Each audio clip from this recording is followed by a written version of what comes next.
Aujourd'hui, j'ai envie de te partager le process qui m'a permis de trouver un travail en 15 jours et à peu près moins de 5 heures. En avril dernier, actuellement, je travaille en tant que réceptionniste dans un village vacances. Et là, j'ai battu mon record parce qu'en 2024, j'avais mis 25 jours pour trouver du travail.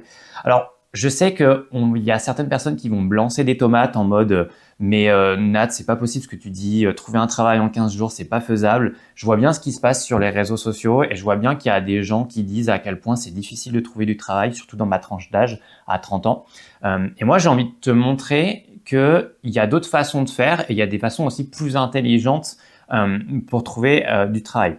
Alors, avant de te montrer le process, j'ai envie de t'expliquer aussi comment je suis arrivé à là, j'en suis arrivé à là, parce que en fait, j'ai créé une méthode qui me permet de trouver rapidement du travail et cette méthode-là, elle est partie d'un besoin, elle est partie d'une frustration. En février 2025, je revenais de 6 mois passés chez ma grand-mère. J'avais passé 6 mois en dessous de La Rochelle chez ma grand-mère et je suis revenu chez mes parents. Et j'y s'est passé 2-3 semaines, je me suis posé, puis à un moment donné, je me suis dit bon, va falloir quand même que je me bouge pour trouver du travail, parce que mon portefeuille il commençait à me le faire comprendre, et même si j'avais pas beaucoup de dépenses, j'avais quand même quelques dépenses qui faisaient que il fallait quand même que je trouve du travail, et puis de toute façon il fallait quand même bien que j'avance et que je fasse quelque chose. Et en fait au début, ce que j'ai essayé, c'est un peu comme tout le monde, je pense j'ai un peu scrollé sur Indeed sans grande conviction en fait. J'ai scrollé sur Indeed et j'étais pas à fond dedans en fait. Si tu veux. Je scrollais mais j'étais pas très convaincu. Je regardais des annonces, je lisais mais j'en voyais pas forcément de candidatures. Et du coup à la maison, je passais le reste de mon temps à aider mon père à faire du bricolage dans la maison, à faire du rangement.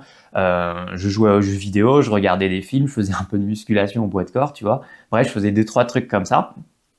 Mais sans plus. Je réfléchissais à ce que je voulais faire aussi comme emploi, comme travail, et j'avais pas envie de retomber dans un boulot entre guillemets difficile et alimentaire comme j'avais pu faire en 2022, parce qu'en 2022 j'avais bossé 11 mois chez Lidl, et ça c'est quelque chose que je voulais pas recommencer, tout simplement parce que à 30 ans, 11 mois chez Lidl, ça m'a explosé le dos.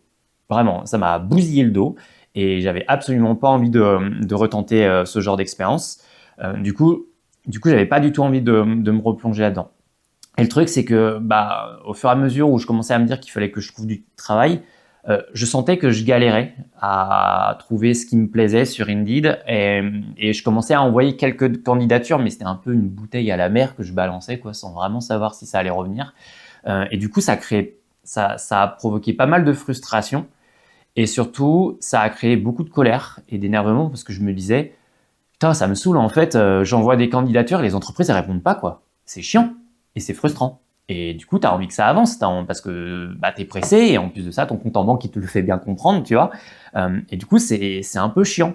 Et le truc, c'est que les jours passaient et je commençais à avoir une certaine pression au niveau de l'argent, au niveau de mon compte en banque. J'avais mon portefeuille qui me disait, ouais, il faudra peut-être quand même que tu te bouges à trouver quelque chose quand même.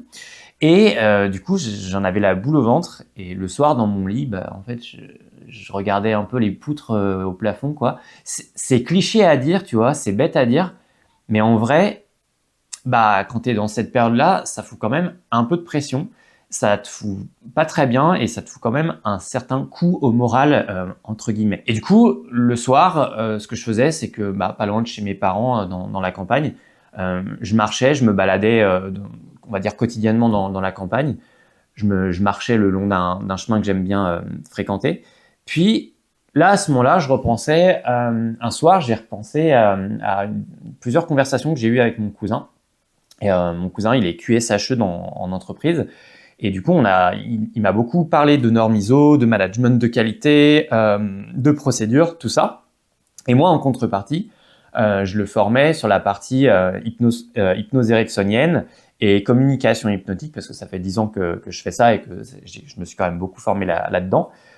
Et du coup, je repensais à cette conversation que j'avais eue avec lui. Et puis, je repensais aussi à tous mes projets perso, passés et professionnels aussi, à mes voyages en vélo, à quand je faisais de l'hypnose de rue, parce que t'as la pancarte qui est là, quand je faisais de l'hypnose de rue, quand je faisais de la musculation au poids de corps, quand je faisais d'autres vidéos sur YouTube, parce que j'en suis pas à ma première chaîne. quand je faisais aussi le web marketing, parce que je suis beaucoup formé là-dessus. Et puis je repensais à tous mes autres postes au niveau professionnel, les emplois que j'ai eu en aéroport, chez Lidl, et puis tous les autres. Et à un moment donné, je me suis dit, punaise, mais en fait, c'est évident. En fait, la solution, elle est évidente. Il me fallait un programme pour trouver du travail. Un peu comme un programme de sport ou un programme de musculation ou un truc dans le genre. Il me fallait un programme pour trouver du travail de façon efficace. Et là, comme à mon habitude, parce que je commençais à me connaître là-dedans, tu vois, j'ai tapé du poing sur la table et je me suis dit, bon, maintenant ça suffit Nat, ça suffit les conneries, et maintenant on s'y met vraiment. Et du coup, j'ai commencé à m'organiser autrement. J'ai commencé à faire un état des lieux, c'est-à-dire que j'ai commencé à regarder un petit peu, à faire en quelque sorte un bilan de mes compétences. Alors j'ai beaucoup utilisé aussi ChatGPT, je le cache pas, hein, j'ai utilisé ChatGPT, j'ai fait des fiches de poste de tous les postes précédents que j'avais fait. J'ai fait ça, j'ai refait un CV et une lettre de motivation. J'ai commencé à orienter ma recherche volontairement. Et là, j'en étais à la 2e ou 3e fois que je le faisais volontairement. J'orientais ma recherche et je sélectionnais vraiment un domaine précis. Et du coup, j'ai commencé à envoyer une candidature par jour et j'ai essayé de faire ça jusqu'à 20 jours. Mais au bout de 10 jours, j'ai eu un entretien d'embauche et ça m'a permis de décrocher le job que j'ai actuellement, réceptionniste dans un village vacances dans les montagnes. Et là, en fait, j'ai fait 6 mois de CDD donc depuis début avril 2025. Et en octobre dernier, je suis passé en CDI. Et du coup, je suis vraiment très satisfait de mon poste. Et quand je suis arrivé sur ce poste-là de réceptionniste en village vacances, en avril dernier, en vrai, sur le poste, c'était assez bordélique. Toutes les tâches qu'on faisait, elles étaient un peu bordéliques. Il n'y avait pas vraiment d'organisation. Et du coup, moi, à ce moment-là, pour la première fois, j'ai commencé à appliquer de façon systématique le principe des process et des procédures en entreprise et du management de qualité. Et je sais que tout le monde déteste ça. Je sais que personne n'aime ça, parce que je le vois bien au travail, quand j'essaye de faire en sorte que les collègues ils appliquent des procédures, c'est pas forcément évident. Et du coup, ce que j'ai fait, c'est que avec l'aide d'une collègue, on a tout réorganisé le poste et j'ai créé un référentiel de 45 pages qui reprend à peu près tout ce qu'on fait. Donc il y a à peu près entre 20 et 30 procédures qu'on fait et j'ai tout réorganisé. Et il y a 2-3 mois, je me suis dit, mais attends, si je peux faire des procédures comme ça pour un poste donné dans un travail bien précis, mais pourquoi je ferais pas une procédure en fait pour la recherche d'emploi? Parce que j'en suis quand même pas à ma première recherche d'emploi, je commence à être quand même plutôt bon pour en trouver. Pourquoi je ferais pas ça? Et du coup, il y a 3 mois, c'est ce que j'ai décidé de faire. Je me suis dit que j'allais écrire une procédure sur la recherche d'emploi. Et si aujourd'hui, tu es intéressé et tu as besoin de rechercher du travail, je t'invite à télécharger la procédure qui est disponible en lien dans la description. Elle est totalement gratuite. Elle fait 6 pages et elle est hyper spécifique. Il n'y a pas un truc en trop ou en moins. Elle est vraiment ultra spécifique. Moi, je t'invite vraiment à la suivre de façon très précise. Et en même temps, je sais que les procédures, tout le monde déteste ça en entreprise. Je le sais parce que je le vois bien. Le plus difficile en fait quand on bosse, c'est que la plupart des gens, ils ont du mal à appliquer des procédures qu'ils n'ont pas fait eux-mêmes et ils ont tendance à plutôt appliquer des procédures qu'ils ont fait eux-mêmes. Là, c'est mon côté accompagnant et praticien en hypnose qui parle, mais en fait, la meilleure solution, c'est quand la solution elle vient des gens et non quand on leur apporte une solution toute prête comme ça. Donc en fait, moi, ce que je te recommande de faire, c'est tu peux télécharger justement donc cette procédure qui est en lien dans la description et même si tu la suis pas point par point précisément, je pense que ça va beaucoup t'inspirer et ça va beaucoup t'aider pour faire ta propre recherche d'emploi et mettre en place ton propre process pour la recherche d'emploi. Ne l'applique pas à la lettre précisément et tâche et point par point, mais inspire-t'en, utilise-la de cette façon-là. Et aujourd'hui, je peux te garantir un truc, c'est que après avoir créé ce process-là, à l'intérieur de moi, ça a fait waouh, j'ai l'impression que j'aurais plus jamais de problème pour trouver du travail. Et c'est vrai, j'ai vraiment cette sensation-là. Aujourd'hui, si je perdais mon travail, je sais qu'il me faudrait une 30aine de jours pour en retrouver. Parce que ça irait super vite et parce qu'en plus de ça, j'ai acquis encore plus d'expérience. En fait, si tu veux, j'ai créé cette procédure parce que j'en avais marre qu'à chaque fois que j'avais besoin de trouver du travail, il fallait que je repense à comment je m'y étais pris les fois précédentes.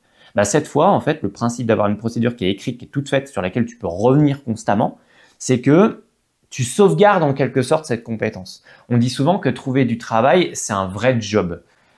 C'est vrai, c'est le cas. Et en quelque sorte, il faut appliquer certaines règles marketing parce que c'est un peu comme trouver un client, quelque part. C'est d'une certaine manière, c'est une façon de voir les choses. Et le truc, c'est que si demain, tu n'as plus de problème pour trouver du travail, qu'est-ce qui se passe? Eh ben, en fait, tu vas pouvoir prendre plus de risques. Parce que si tu es capable de trouver rapidement du travail, tu es capable de dire non à un travail qui ne te plaît pas. Parce que tu sais que derrière, tu vas en trouver facilement et rapidement. Donc, tu prends plus de risques et donc tu es plus sélectif aussi et tu es plus regardant. Et donc, tu peux aussi trouver du travail qui te correspond beaucoup plus. Et si tu peux prendre des risques, tu peux aussi faire un truc, et moi c'est en projet, peut-être d'ici 1 à 2 ans, tu peux faire une recherche d'emploi tout en continuant à être en poste. Et pourquoi faire ça? Parce que par exemple, tu peux t'entraîner à faire de la négociation de salaire. Moi, c'est un truc que je ferai à un moment donné. Je m'entraînerai à négocier un salaire dans d'autres entretiens d'embauche. Parce que je pourrais prendre un risque puisque je serai en CDI. Puisque je suis en CDI actuellement et que ça ne me pose pas de problème. J'ai pas cette pression-là d'absolument trouver du travail tout de suite. Donc forcément, je peux prendre plus de risques et donc prendre le temps de tester des choses et d'apprendre à négocier aussi un salaire. Je peux te garantir un truc en tout cas, c'est que en lisant et en découvrant ce process, ta vision sur la recherche d'emploi, elle va drastiquement changer. Tu verras plus jamais la recherche d'emploi de la même manière. Parce que moi, personnellement, aujourd'hui, je la vois plus du tout de la même manière. Pour moi, aujourd'hui, c'est quelque chose qui est beaucoup plus simple. C'est un truc qui me fait plus peur. Je sais exactement comment m'y prendre. Je sais quoi faire. Et en plus de ça, ce qui se passe, c'est que quand tu sais que dans la journée, tu as 30 minutes qui est dédiée à la recherche d'emploi et que tous les jours, tu en fais un petit peu, ouf! Mentalement, ça va te libérer d'une charge et d'une pression. Et du coup, tu y penseras beaucoup moins et en même temps, tu avanceras quand même. Donc, en fait, c'est du gagnant-gagnant. Donc, si aujourd'hui, tu as besoin de rechercher rapidement du travail et que tu galères et tu coinces en ce moment et que tu bloques, télécharge cette procédure-là, regarde-la, inspire-t'en au moins, essaye de la mettre en place et vois ce que ça donne. Et dis-moi aussi ce que tu en as pensé en commentaire. Voilà, je t'invite vraiment à suivre ça et à tester et à me dire ce que tu en penses. Et en attendant, je t'invite aussi à t'abonner à la chaîne si ce n'est pas déjà fait. Et j'espère que ça t'aidera au maximum. Et sur ce, on se dit à très vite.